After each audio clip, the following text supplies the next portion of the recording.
अकारण करुणा वरुणालय राधा कृष्ण के चरणारविंदों में शतकोटि नमन। सभी मित्रों को, जिज्ञासुओं को, धर्म प्रेमियों को, ज्योतिष विज्ञान प्रेमियों को हर हर महादेव बम बम भोले नमः शिवाय। मित्रों, हर ज्योतिषी लगन कुंडली की, ग्रहों की, गोचर में कौन सा ग्रह कब चेंज हो रहा है, हर ग्रह अच्छा ही फल करता दिखाया जाता है। कोई भी ज्योतिषी ये नहीं बताता कि सत्य क्या है। प्रशंसा का हावड़ा ब्रिज बना देता है उसका। इतनी उसकी प्रशंसा करता है, हर ज्योतिषी करता है, क्योंकि आपको प्रशंसा सुनने की आदत है और प्रशंसा स्वीट पॉइजन है। प्रशंसा स्वीट पॉइजन है और आपको प्रशंसा सुनने का नेचर हो गया है, हैबिट हो गई है आपकी, क्योंकि मीठा सबको अच्छा लगता है। जितने भी प्रकार की मिठाइयां हैं जिनमें अच्छा बिना चीनी के कोई मिठाई बनती नहीं है। और एक रोग है जिसका नाम डायबिटीज है। अच्छा, वो एक डायबिटीज ऐसा रोग है कि जिसको भी हो जाता है तो उससे जाने कितने रोग, भयंकर से भयंकर, लिवर का रोग है, जिगर का रोग है, पेट का रोग है, गुप्त रोग है, जाने कितने प्रकार के, सैकड़ों प्रकार के रोग, और एकमात्र हार्ट अटैक से लेकर के कैंसर तक, और डायबिटीज के द्वारा पैदा होते हैं। डायबिटीज उनकी अम्मा है, उनकी जननी है, माँ है हर रोग की, क्योंकि स्वीट से डायबिटीज पैदा होता है, मीठा खाने से। अच्छा, नीम कड़वा होता है, गिलोय कड़वी होती है, काली मिर्च खाने में स्वादिष्ट नहीं होती है, और जितने भी ये कड़वी दवाएं हैं, कड़वी मेडिसिन्स हैं, कड़वे ज्ञान हैं, ये सारे रोगों को नष्ट करते हैं। नीम बहुत कड़वा होता है, गिलोय बहुत कड़वी होती है, चिरायता बहुत कड़वा होता है, कुटकी बहुत कड़वी होती है, ये हजारों रोगों को नष्ट करते हैं। लेकिन वो खाना बड़ा कठिन काम है। अच्छा, चाहे जीवन भर डायबिटीज का रोग बना रहे और किसी फंक्शन में जा तो कुछ भी, तो भाई एक रसगुल्ला ही तो हमने खाया था, और वो एक रसगुल्ला बड़ा कठिन हो जाता है, उसके लिए कहते हैं नियमित रूप से फिर दवा खानी पड़ती है। तो ये जो प्रशंसा, जो स्वीट पॉइजन है, वो तो हमारे पास कम मिलता है। अच्छा, प्रशंसा सबको अच्छी लगती है कि वो डायबिटीज के रोगी में है सब। तो ऐसी स्थिति में हमारे पास तो नीम की और गिलोय की कड़वी गोलियां हैं, उनको हम दे रहे हैं कि यदि किसी का भी, यहाँ पर राशि की बात नहीं हो रही है, सबसे पहले ये ध्यान रखना है जिनका वृश्चिक लगन है। अच्छा, वृश्चिक लगन का स्वामी तो मंगल होता है, ये तो सभी जानते हैं।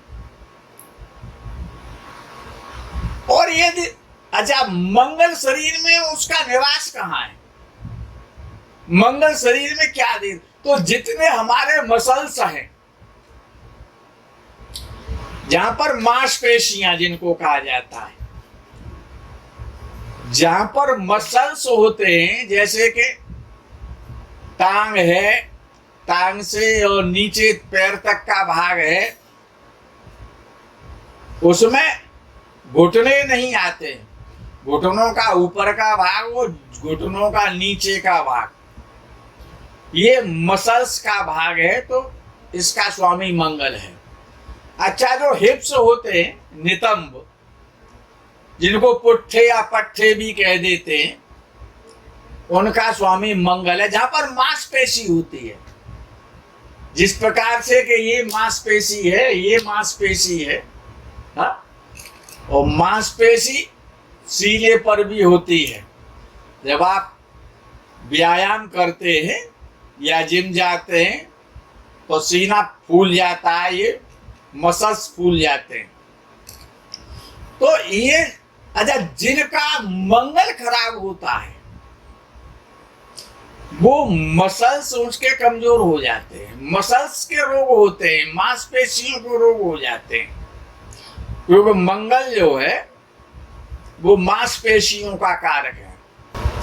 अच्छा, वृश्चिक लग्न हो और मंगल नीच राशि का हो तो भाग्य स्थान में होगा। और भाग्य स्थान क्या है कि जो हिप्स होते, नितंब जिनको कहा जाता है, पुट्ठे और पीठ का पीछे का भाग, नितंब से ऊपर का भाग, पीठ और पुट्ठे, इनके रोग देता है। कौन देता है? मंगल। इनमें कष्ट होता है। वही तो किसी का मेष लगन है तो मेष लगन का भी स्वामी मंगल बनता है। और मंगल नीच का हो तो क्या करता है? वो सीने के, छाती के रोग देता है। क्योंकि कर्क राशि में मंगल 9वें भाव में नहीं होगा, फिर तो 4थे भाव में होगा अगर मेष लगन होगा तो। अच्छा, वृश्चिक लगन हो और लग्नेश मंगल पाप प्रभाव में हो तो जातक को सूखा रोग देता है, जिससे मसल्स सूखने लग जाते हैं, शरीर का मांस सूखने लग जाता है। अच्छा, जितने पतले लोग होते हैं, बहुत हल्के दुबले पतले जो होते हैं, यदि फूंक मार दो तो दिल्ली से कलकत्ता पहुंच जाए, ऐसे जो लोग होते हैं जिनमें मसल्स नहीं होते इनके, तो किसी का वजन 40 किलो है तो किसी का 35 किलो है, यानी कि 50 किलो वजन हो जाए तो बहुत बड़ी बात है। वो कभी कभी हो जाता है। तो जो दुबले पतले हल्के जो लोग हैं उनका मंगल तो खराब होता है, ये तो निश्चित है। तो अच्छा, वृश्चिक लगन हो, मंगल पाप प्रभाव में हो और लगन भी पाप प्रभाव में हो। वृश्चिक लगन और लगन का स्वामी लग्नेश मंगल पाप प्रभाव में हो तो मसल्स सूखने का, मांसपेशियों से संबंधित रोग होते हैं। अच्छा, वृश्चिक लगन में मंगल और 8वें भाव में सूर्य और चंद्र निर्बल हो, कमजोर हो और लगन पर भी पाप प्रभाव हो तो याद रखना, ऐसा जातक आत्महत्या कर सकता है। अच्छा, वृश्चिक लगन में मंगल और लग्न, मंगल कहीं पर भी हो सकता है, तो लग्न और लग्नेश यानी वृश्चिक लगन हो और उसका स्वामी मंगल दोनों पाप प्रभाव में हो, चंद्रमा अष्टम भाव में हो और अष्टम भाव पर भी पाप प्रभाव हो तो गुप्त रोग यानी हाइड्रोसिल नाम का एक बीमारी होती है जो अंडकोशों के माध्यम से होती है, जिसको हाइड्रोसिल कहा जाता है। इस प्रकार के रोग ज्यादा हो जाते हैं। अच्छा, वृश्चिक लगन हो, चंद्रमा शनि या राहु के प्रभाव में हो, वृश्चिक लगन हो और चंद्र, राहु और शनि का उन पर पाप प्रभाव हो, किस पर? चंद्र पर, वृश्चिक लगन में। तो क्या होता है? तो फोबिया की बीमारी हो जाती है। फोबिया यानी वहम, डाउटफुल रहना, जैसे कि हमारे पड़ोस का एक प्रधानमंत्री रहता है, उसे भी फोबिया की बीमारी हो गई है। तो ये जो फोबिया की जो बीमारी है, ये तभी होती है और विशेषकर जब चंद्रमा चतुर्थ भाव में होता है, तो ये बीमारी निश्चित रूप से हो जाती है, वहमी हो जाता है, शक की किस्म का हो जाता है। और शक की जो दवा है वो तो हकीम लुकमान के पास में भी नहीं थी। डाउट की दवा किसी के पास नहीं है। अच्छा, वृश्चिक लगन हो, लगन और लगन पर पाप प्रभाव हो, वृश्चिक लगन में पाप ग्रह हो या पाप प्रभाव किस पर हो, लगन पर, वृश्चिक लगन। और लग्नेश या अर्थात वृश्चिक लगन का स्वामी मंगल निर्बल हो, कमजोर हो, तो ऐसा व्यक्ति सदैव रोगी रहता है। ऐसा व्यक्ति सदैव रोगी रहता है। या बुध लगन स्थान में हो, चंद्रमा कमजोर हो, क्षीण हो, यानी सूर्य के साथ हो, सूर्य तथा 8वां भाव भी पाप प्रभाव में हो, लग्न व लग्नेश निर्बल हो, तब भी जातक आत्महत्या करने के लिए प्रवृत्त होता है या उसकी हत्या की जाती है। अच्छा, वृश्चिक लगन हो, बृहस्पति चौथे भाव में बैठा हो,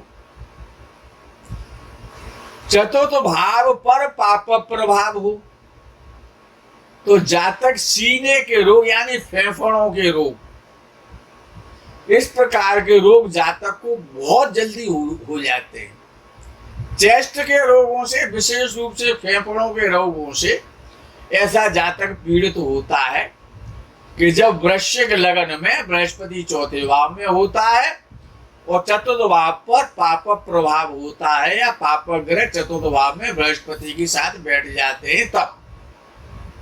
अच्छा, वृश्चिक लगन हो, सूर्य पाप ग्रहों के मध्य में हो, सूर्य पाप मध्यत्व में हो और चौथे ग्रह में पाप ग्रह हो, और चतुर्थेश पर भी पाप प्रभाव या पाप मध्यता हो, अथवा अष्टमस्थ हो, कौन, सूर्य, और लग्नेश निर्बल हो, कौन, मंगल। वृश्चिक लगन की बात चल रही है ना, तो सूर्य अष्टम भाव में हो और लग्नेश निर्बल हो, तो हृदय रोग प्राय होगा।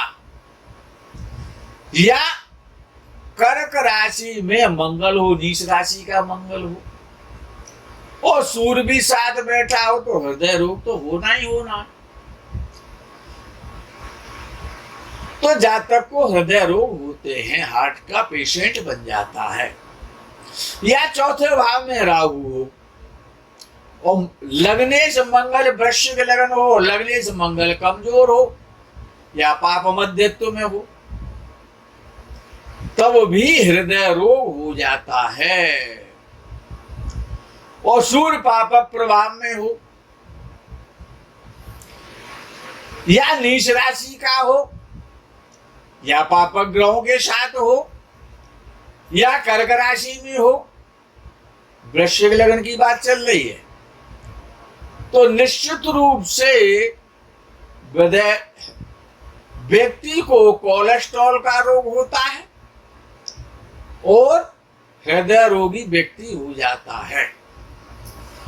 अच्छा, विषय ये है कि वृश्चिक लगन इतना खराब है क्या?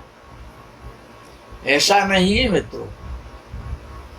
वृश्चिक लगन की जो आपको बढ़िया स्वीट्स खाने की आदत है, तो पहले कड़वा खा लो जिससे कि स्वीट्स बाद में हानि ना करे। तो वो स्वीट्स भी खिलाएंगे, लेकिन आगे वाले एपिसोड में बढ़िया बढ़िया मिठाई खिलाएंगे, प्योर देसी घी की, मिलावट वाली नहीं। और वृश्चिक लगन वालों के लिए उस मिठाई को लेकर के आएंगे। लेकिन पहले ये अपने रोग को दूर कर लो। और इन सभी रोगों का एक ही इलाज है कि मंगल को बलवान बनाना है। ये आपका वृश्चिक लगन है। हालांकि ये जो विषय है वो वृश्चिक राशि वालों पर भी 70% तो हमने लागू होते देखा है। तो इसीलिए सावधानी तो उनको भी बरतना चाहिए। वृश्चिक लगन है या आपकी वृश्चिक राशि है, दोनों के लिए ये फल होता है। फर्क इतना है कि उसमें 80-90% फल मिलता है, और वृश्चिक यदि आपकी राशि है तो प्रभाव तो जरूर आपको उसका मिलेगा। और इसका एक ही उपाय है कि मंगल को मजबूत करना है, मंगल को बलशाली बनाना है, मंगल को शक्तिशाली करना है। और मंगल के देवता कौन है कि वो तो जगत प्रसिद्ध है। जय जय जय हनुमान गोसाई, कृपा करो गुरुदेव की नाई। हनुमान जी के उपासक बन जाओ, हनुमान जी के उपासक बनोगे, हनुमान जी को अपना इष्ट मान लो, ऐसा प्रायः विद्वानों का मत है कि आपको अपना मंगल मजबूत करना है। वृश्चिक लगन वालों को तो सुंदरकांड का पाठ करो, और नित्य करो, रात्रि में करो। हनुमान जी के दर्शन करो, हनुमान जी को हृदय में स्थान दे दो, तो निश्चित रूप से आपको ये जो कष्ट है जो मंगल के द्वारा मिलते हैं, और ये मिलते हैं ऐसा नहीं है। यदि आपका मंगल कमजोर है, क्योंकि शरीर का सुख, हर व्यक्ति को धन की कामना है। कितना ही बीमार पड़ा रहा, मूंग की दाल का पानी पीता रहा, हॉस्पिटल में रोज जाए, रोज डायलिसिस कराए, लेकिन वो धन की बात करता है। वो ये नहीं सोचता कि मैं अस्वस्थ किस कारण से हूं, मुझे किस ग्रह के लिए क्या करना है, उस ग्रह को मजबूत बनाना है। कौन सा ग्रह कौन सा शरीर में रोग देता है, कि वो शरीर सुख से बड़ा तो कोई सुख है ही नहीं। यदि आप बीमार हैं तो संसार बीमार है। यदि आपको सूखा रोग हो गया है, मसल्सों का रोग है, नितंबों का रोग है, पीठ का रोग है, जरा सी हवा चलती है और आप जो है कपने लग जाते हैं। इतने शक्तिशाली मंगल ने आपको बना रखा है। तो करना क्या है कि मंगल को मजबूत करना है, मंगल को बलवान करना है। तो हनुमान चालीसा का पाठ करो, संकट मोचन का पाठ करो, बजरंग बाण का पाठ करो, और हनुमान जी को अपना इष्ट बना लो। मंगल से संबंधित जो भी है संसार में उसका सम्मान करो। और लेकिन मंगल के जो विस्फोटक पदार्थ हैं, हथियारों से दूर रखो। कभी अपने घर में हथियार मत रखो।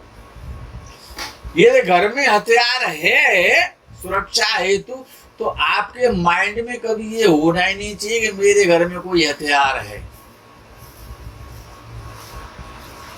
इसीलिए मंगल को बलवान है, यानी मंगल की जो अशुभता है, या चाहिए दान क्यों किया जाता है?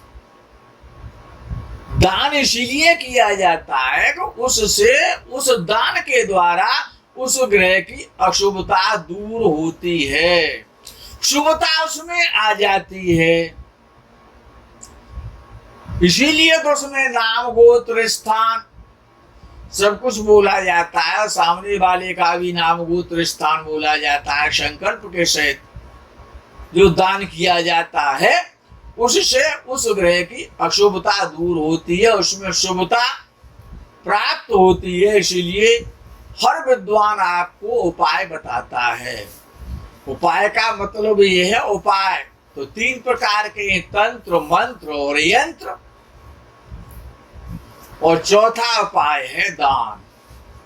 येन केन बिन दीने दान करे कल्याण।